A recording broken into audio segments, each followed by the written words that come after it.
Harrison Reed shoved his keys into his pocket and glanced up at the weathered restricted parking authorized vehicles only sign as he stepped away from his sleek black Maserati. Yeah, he muttered under his breath, sunglasses sliding down the bridge of his nose. Send me a ticket. He had exactly 10 minutes to make it to the city council meeting 2 blocks away and wasn't in the mood to circle the block for a legal spot. Besides, he wasn't just anyone, he was Harrison Reed. When you owned half the buildings on this street, a warning sign didn't exactly scream threat. He was halfway across the street when a sharp voice called out behind him. "Excuse me." "Hey, sir in the leather jacket." He turned, eyebrow raised. A woman strode toward him, ponytail bouncing, clipboard pressed tight against her chest. She looked like she belonged in a Hallmark movie, brown eyes full of fire, a faded Navy City permit jacket, and sneakers that had clearly seen better days. "You can't park there," she said, stopping in front of him, slightly out of breath. "That's a restricted spot. It's for emergency services and city-authorized vehicles only." He gave her a lazy once-over. "And you're Frankie Walters, city compliance officer, right?" "Listen, Frankie, I'm just popping in for..." "Nope." She shook her head and stepped past him toward the Maserati, already scribbling on her clipboard. "Doesn't matter who you are or how expensive your car is. Rules are rules." Harrison let out a short laugh. "You're really writing me up?" "Sure am." He followed her, watching her tuck the ticket beneath his windshield wiper with the kind of satisfaction that made her smile tilt just slightly. She wasn't doing it to be petty, she was doing it because it was her job, and she actually cared. "You always this charming?" he asked. "Only when someone thinks a car like this makes them above the law." He leaned against the hood, arms crossed. "What if I told you I'm late for a meeting about funding a city youth center? Then I'd tell you to leave 5 minutes earlier next time." She shot back, her eyes locking with his. He laughed again. "You're kind of intense. And you're kind of entitled." They stared at each other for a beat too long. Harrison wasn't used to women looking at him like that, unimpressed, unbothered, and completely unaffected by his tailored jacket or the 6-figure car behind him. He liked it. "Fine," he said finally. "You win. I'll take the ticket." "Good." She stepped back. "And next time, park legally." She turned without another word and walked off down the sidewalk, her clipboard swinging by her side. Harrison watched her go, something oddly unfamiliar curling in his chest. Interest. Real interest. He'd had women chase him for his money, his name, his face. But this one? Frankie Walters didn't even blink when he said his name. He didn't know it yet, but she just issued the only warning in years he actually heard. Frankie was still fuming when she stepped into her office an hour later. Her boss, Marla, looked up from her desk with a raised brow. "Another parking prince? Worse. Maserati. Tailored jacket. Thought his name would get him a free pass." "Name? Harrison Reed." Marla blinked. "Wait, you ticketed Harrison Reed?" Frankie dropped her clipboard on the desk. "Didn't know who he was. Still don't care." Marla let out a low whistle. "He's on the city's development council. Owns half of downtown. Big money. Big ego." "Yeah, I got the memo." Marla leaned in. "You know he's single, right?" Frankie rolled her eyes. "Not interested." But the truth was, she hadn't stopped thinking about the way he looked at her. Not like she was a nuisance. Not like she was beneath him. He looked at her like she was a puzzle he wanted to solve. The next day, Harrison stood by his car in the exact same spot. Frankie stopped short as she turned the corner. "You're kidding me." He smiled. "Miss me? Are you seriously trying to get another ticket?" "Nope. I'm waiting for you." She blinked. "Why?" "Because I wanted to say thank you. For the ticket." She narrowed her eyes. "You're weird. And you're honest. Which is rare." She crossed her arms. "What do you want, Mr. Reed?" "I want to take you to dinner." She barked out a laugh. "That's not happening." "Why not?" "Because I don't date guys who think rules don't apply to them." He smiled undeterred. "Then let me prove I can follow them." She shook her head, trying not to smile. You're not my type. He stepped closer. Then tell me what your type is and I'll try to be it. Persistent, aren't you? Always. She looked him over again. This time she saw something different, something behind the confidence. Maybe even sincerity. One dinner, she said finally. No fancy cars. No private chefs. Something normal. His grin spread slowly. Deal. He picked her up 3 nights later in a beat-up black Jeep that looked like it had survived a war zone. She stared at it. This is yours. Nope, he said proudly. I rented it. From a guy named Daryl. She laughed. He took her to a tiny Cuban place on the edge of the old district. The floors were cracked tile, the lights dim, the food unbelievable. They talked for hours. About everything. He told her about growing up with a dad who worked 2 jobs and a mom who dreamed of opening a bakery she never got to. How he made his first million flipping run-down buildings in his 20s. How his money never really impressed him, it just made things quieter. She told him about being raised by a single mom who worked for the city. How she almost went to law school but decided she wanted to stay closer to home. How people always underestimated her because she wore sneakers instead of heels. By the time he dropped her off, she didn't want to get out of the car. And he didn't want her to. I had a good time, she said quietly, fingers wrapped around the door handle. Me too. You're not what I expected. Neither are you. She hesitated, then leaned in and kissed his cheek. Good night, Harrison. He watched her go, heart thudding for a reason that had nothing to do with money or ego. He hadn't expected her. But now that she was here, he wasn't letting her go. I don't usually do this, Frankie said as she stepped through the narrow doorway of the rooftop greenhouse. Go on second dates, this isn't a date, Harrison said, holding the door open behind her. This is a horticultural intervention. She turned slowly, eyes scanning the rows of suspended herb beds and hanging ferns strung with tiny copper lights. This is your idea of normal? It's my friend's rooftop. He owes me a favor, and you said no restaurants this time. I also said no fancy anything. You did. He nodded. So I brought takeout. He opened a paper bag and pulled out 2 foil-wrapped sandwiches and a pair of glass bottles. Turkey melt or grilled portobello?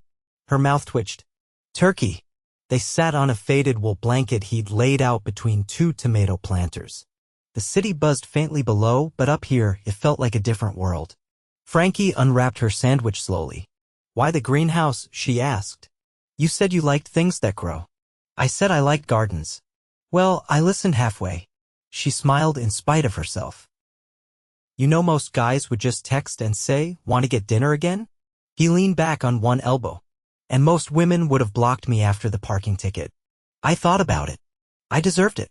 She took a bite, watching him. You're not like I thought you'd be. Disappointed? Confused. He sat up straighter. By what? You act like someone who doesn't care what people think. But then you go and rent a rooftop greenhouse for a sandwich. Maybe I care what you think. She looked away, suddenly unsure what to say. He didn't press. Instead, he handed her a ginger soda and leaned back again, watching the string lights sway in the breeze. You ever think about leaving? He asked after a minute.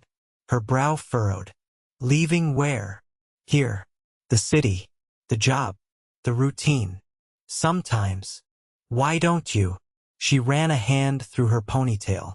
My mom's here. My whole life's here. And honestly, I don't hate it. He nodded slowly. That's rare. What about you? She asked. You ever think about quitting everything and starting over? He hesitated.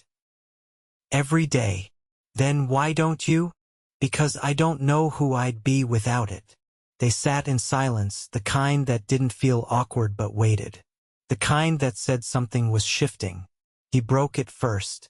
You ever do something so long you forget why you started? She tilted her head. Like what? Buy buildings. Make deals. Chase numbers. I used to love it. Now it just feels like I'm adding zeros. You ever think maybe you're just bored? He looked at her, startled. No one's ever said that to me. Maybe no one's ever had a reason to. He laughed softly, but it didn't reach his eyes. You're not easy to impress. Should I be? No, he said. Definitely not. They finished their sandwiches in quiet, and when the wind picked up, he tossed her a hoodie from his bag. It was worn and soft and smelled like cedar and something else she couldn't name. I'm not cold, she said, but she pulled it over her head anyway. Sure. She glanced at her watch. I should get going. I'll walk you down. They descended the narrow stairwell in silence until they reached the street. His Jeep waited at the curb, but she didn't head for it. I'll take the train, she said. You sure? Yeah.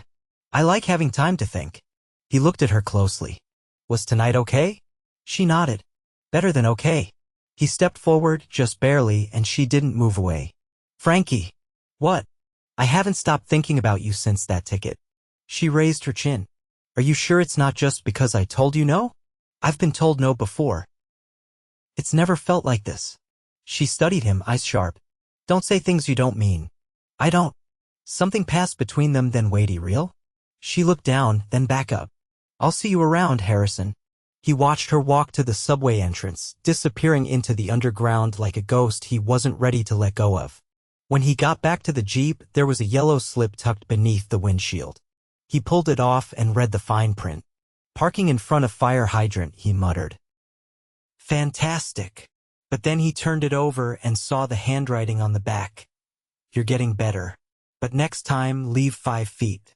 Frankie, he folded it carefully and placed it in the glove compartment, smiling to himself. She was already stealing pieces of his life he didn't know he was ready to give.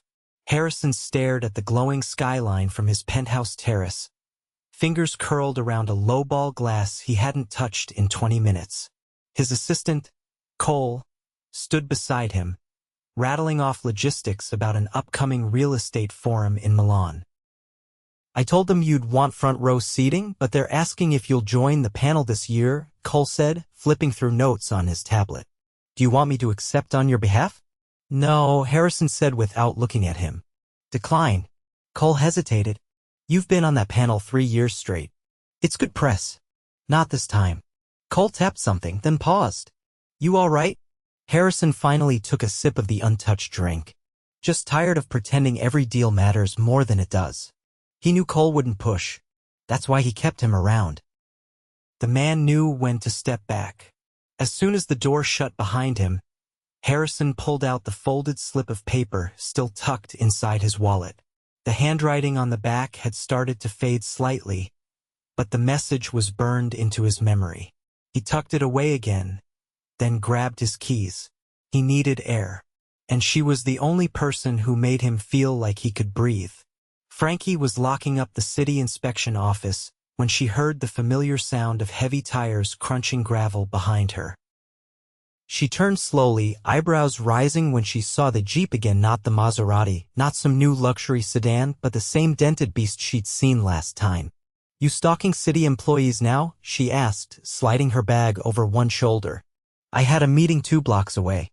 Convenient. I hoped I'd catch you. She locked the door behind her and walked toward the sidewalk. Catching me usually costs you a fine. He walked beside her, not quite touching. I wanted to ask you something. Shoot. Come with me this weekend. Just one day. She stopped walking. Where? He looked down at her, expression unreadable. It's not a stunt. I'm not flying you to Paris. I just want to show you something. She lifted an eyebrow. Is it legal? Depends on your definition. She crossed her arms, studying him. If I say yes, am I going to regret it? I hope not.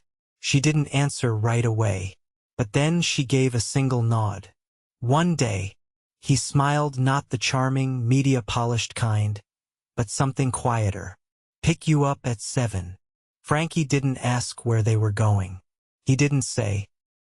But when he pulled up Saturday morning, she was waiting on the steps outside her apartment, wearing jeans and a windbreaker, a single backpack at her side. You look like you're ready for a hike, he said as she climbed in. You said it wasn't Paris. They drove for over an hour, city giving way to rolling roads and long stretches of farmland. Frankie leaned against the window, eyes flicking to him when she thought he wasn't looking. He didn't speak much, but his fingers tapped the steering wheel like he was keeping time to a song only he could hear. Eventually, they turned down a gravel road framed by tall oaks. A wrought iron gate creaked open slowly as they approached. She leaned forward. "This where you bury the women who ticket you?" He laughed. Close. What unfolded in front of them wasn't a mansion or a vineyard or some hidden billionaire estate. It was a 2-story brick building with boarded windows and a rusted sign that read, Willow Creek Community Center. Frankie blinked. "This place looks condemned." It was. Still is, technically. He parked and got out, walking toward the front steps. She followed, confused. "This was my mother's dream," he said, looking up at the facade. She wanted a place where kids could go after school. Somewhere safe. She filed the permits, raised half the money. But then she got sick. Frankie's voice softened. "I didn't know. I never reopened the file. Never had time. Or maybe I didn't want to face it. But something changed." She tilted her head. "What changed?" "You ticketed me." She frowned. "That wasn't exactly a life-altering event. It was the first time in years someone made me feel like I wasn't untouchable. Like the rules applied again. Like I could still do something that mattered." She looked up at the building again. "You brought me here to guilt me into helping?" "No," he said quietly. "I brought you here because I want to finish what she started. And I can't do it alone." Frankie stepped through the broken doorway and into the dust-choked air. Sunlight streaked through a shattered skylight, illuminating cracked tile and peeling paint. But beneath it all, there was structure. Bones? Potential. "How long has it been like this?" she asked. 17 years. She turned to look at him. "You waited almost 2 decades to come back? I thought making money would be enough." "It wasn't." She exhaled slowly. "You really want to restore it?" "Yes." She met his gaze. "Then let's start." They spent the day inside, walking the rooms, mapping out ideas on the backs of old blueprints. Frankie pointed out structural issues he'd missed, places where plumbing would need to be rerouted. He watched her with quiet awe, realizing she wasn't just smart, she was visionary. She didn't see ruin. She saw opportunity. As the sun dipped low, they stepped out onto the back steps, overlooking an overgrown field. "You could build 10 condos here and make a fortune," she said. "I don't want condos." She looked at him. "Why me? Out of all the people you could have hired, why bring me into this?" He hesitated. "Because you don't owe me anything. And I trust people who aren't afraid to call me out." She looked away, brushing dirt off her hands. "I'm not used to people handing me projects. I'm not handing it to you. I'm asking you to build it with me." She was quiet for a long moment. Then she nodded once. "Okay." He didn't smile this time. He just looked at her like she was the only thing in the world that made sense. And for the first time in years, Harrison Reed didn't feel like a man running from something. He felt like a man finally building something real. The grand opening of the Willow Creek Community Center was set for Saturday, and the tension in Harrison's shoulders hadn't eased for days. He stood at the edge of the newly paved courtyard, watching workers string lanterns from the red brick walls, their laughter and movement echoing through the space that had once been dark and forgotten.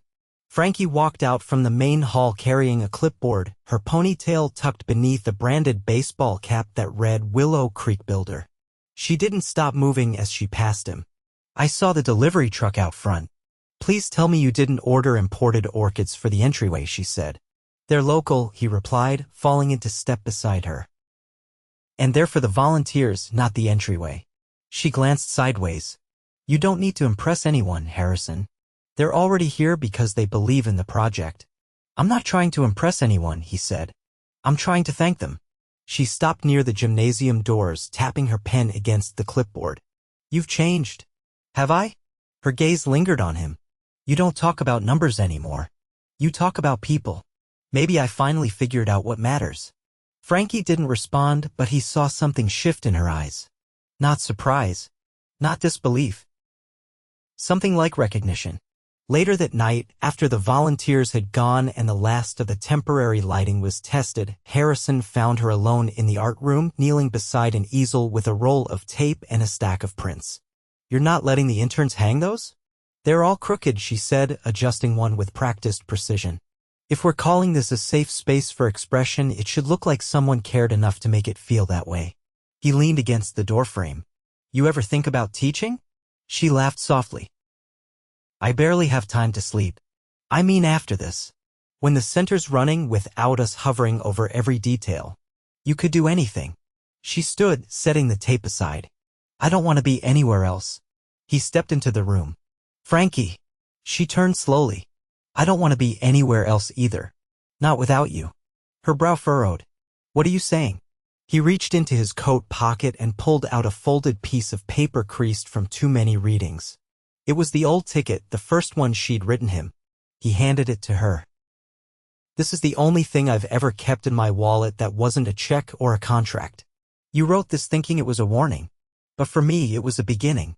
Her fingers trembled slightly as she held it. I didn't think you'd even remember it. I remember everything about that day. The way you stood in front of a car worth more than your entire salary and didn't blink. The way you never once asked who I was, you just did your job. And since then you've done something no one else ever has. What's that? You made me want to stay. She placed the paper gently on the table beside her. You don't know what you're asking. I do. I'm asking you to stop waiting for the other shoe to drop. I'm asking you to stop measuring me against every man who let you down by pretending to be more than he was. Her voice caught. And what are you? I'm someone who finally sees what he's been missing. She looked at him for a long time. Then she took a step forward. I never needed your money. I know. I never needed your rooftop greenhouses or your rentals from Daryl or your sandwich dates. I know that too. But I need this. She pointed to the walls, the floor, the air between them. This space, this project, this purpose. Then let's build it together. Saturday came with golden sunlight and the smell of fresh paint and cut grass. The community center buzzed with laughter and music, children darting between booths and food trucks lining the curb. Harrison stood beside the mayor as she cut the ribbon, cameras flashing, applause rising. But his eyes weren't on the mayor. They were on Frankie. She stood across the courtyard in dark jeans and a crisp white top, clipboard swapped for a carved wooden plaque bearing her name. City officials had insisted she accept the recognition. She'd nearly refused. Now, she held it like it weighed something more than accolades. He walked to her slowly, weaving through the crowd. Can I steal you for a minute? He asked. She handed the plaque to a passing volunteer without hesitation. He led her to the back patio where they'd once stood amid weeds and broken stone. Now it was paved with smooth stone, benches shaded by young trees, a mural of children's handprints stretching across the wall. I've never had a real home, he said. Not one that made me feel like I belonged. You gave that to me. Her fingers brushed his. You gave it to yourself. He reached into his jacket again, but this time it wasn't a folded ticket he pulled out. It was a small velvet box. Her breath hitched. Are you serious? I've never been more certain of anything. He opened it. Inside sat a silver band, simple and unpolished, with two tiny initials engraved on the underside, FW. I didn't buy you a castle. I didn't fly you to a rooftop in Barcelona. I didn't ask the New York Philharmonic to serenade us. She laughed, tears in her eyes. I just want to build a life with you. One day, one brick at a time. Will you marry me? She didn't wait. She didn't hesitate. She just nodded and threw her arms around him. Yes. And as the sun dipped low over the new community center, Harrison Reed, a man who once thought power lived in skyscrapers and bank accounts, finally understood what it meant to be rich. He had everything he'd never known he needed. Rain fell in sheets against the windows of the old library wing they'd converted into Willow Creek's reading room. Frankie stood barefoot on a stepladder, pinning the last of the alphabet banners above the children's section. Her damp hair tied up in a knot, her jeans streaked with streaks of pale yellow paint. Harrison leaned against the doorframe, arms crossed, watching her reach for the top corner of the Z banner. You know, we could have hired someone for that, he said. I don't trust anyone else to get the spacing right, she replied without looking down. He stepped forward, steadying the ladder with one hand. You've got paint on your cheek. Then I'm doing it right. You're doing everything right, he said quietly. She paused, glancing down at him. You feeling sentimental, or is this just your version of flirting now that we're engaged? Bit of both, he said. Also, you've been dodging my question for 3 days. She climbed down slowly, wiping her hands on a towel. Which question? The one about the wedding. Frankie walked past him, heading for the stack of unopened boxes in the corner. I'm still thinking. I'm asking because my calendar's about to explode. If we're doing this in the fall, I need to block out time. She turned, eyes narrowing. You want to schedule our vows between a board meeting and a press gala? I want to schedule our vows so you don't walk away because I'm always stuck in a meeting. She softened, stepping closer. You really think I'd walk away now? I think I've never wanted to make something more permanent in my life. And that scares the hell out of me. She reached for his hand, sliding her fingers between his. Then let's scare the hell out of each other. When? Next month. He blinked. That soon? She shrugged. If we wait too long, we'll just keep waiting. I want to be married to you, Harrison. I don't care if it's a ballroom or the parking lot. Definitely not the parking lot. Fine. Then the reading room. Right here. He looked around the half-finished space. You want to get married in the children's library? I want to get married in the place we rebuilt together, where everything started to feel real. He nodded slowly. Then we'll make it beautiful. And they did. Over the next 4 weeks, the reading room transformed. The pale yellow walls were stenciled with vines and soft florals, the floors waxed to a soft gleam. Handmade paper garlands were strung from the ceiling beams, and the old window frames were polished until the glass shone like crystal. They chose a Friday. No press.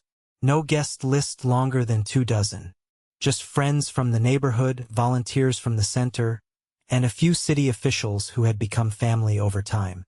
Frankie wore a simple white dress with sleeves that brushed her elbows and a skirt that kissed her calves.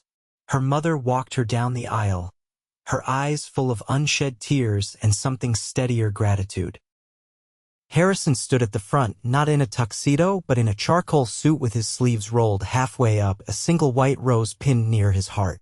His vows were short, but when he looked at her, everything else in the room disappeared.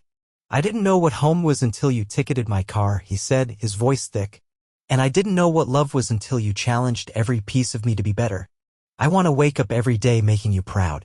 Frankie's voice didn't tremble when she answered. I didn't believe in permanence. Not in people or promises. But then you showed up. Not with grand speeches or perfect timing, but with consistency, with intention. And I realized I wasn't afraid of forever. I was just waiting for you. There was no orchestra, no spotlight, no media coverage. But when they kissed, surrounded by the very walls they'd rebuilt with their hands and hearts, it felt like the entire city paused to witness it. Afterward, they danced barefoot on the polished floor, lanterns swaying above them, laughter echoing off the high ceilings. Frankie's mother sang a soft tune from the corner, and Harrison twirled her once, then twice, until they were both breathless from smiling. Cole gave a toast, awkward and heartfelt, ending with, I've never seen him this happy. And I've worked with him through 4 mergers and a hostile takeover. Someone snorted. Frankie laughed until her eyes watered. That night, they didn't leave for a honeymoon.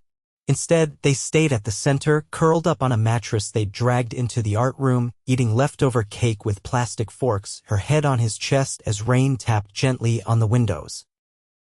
Do you think this will last? She asked in the dark. He kissed her temple. No. I know it will. Months passed. The center flourished. Enrollment tripled. They added a music room, a job skills program, and a weekend farmers market. Frankie was offered a citywide position overseeing community development. She turned it down. I'd rather be here, she told Harrison one morning, coffee in one hand, architectural sketches in the other. We're not done yet. He didn't argue. He just smiled like a man who'd already won the lottery. Eventually, they bought the building next door and expanded. Harrison used his connections to bring in local investors, but the name on the new sign was hers, Walters Youth Annex. People asked how they made it work. 2 strong personalities, 2 different worlds. Frankie always answered the same way. We built something bigger than either of us. And then we crawled into it together. They never sought the spotlight. They didn't need to. They had each other. And every morning, long after the Maserati was sold and the parking tickets were just a story they told at fundraisers, Harrison would bring her coffee at sunrise, kiss her cheek, and say, "Still the best yes I've ever gotten." And Frankie would look at him, smile slow and full, and answer, "Still the best choice I ever made."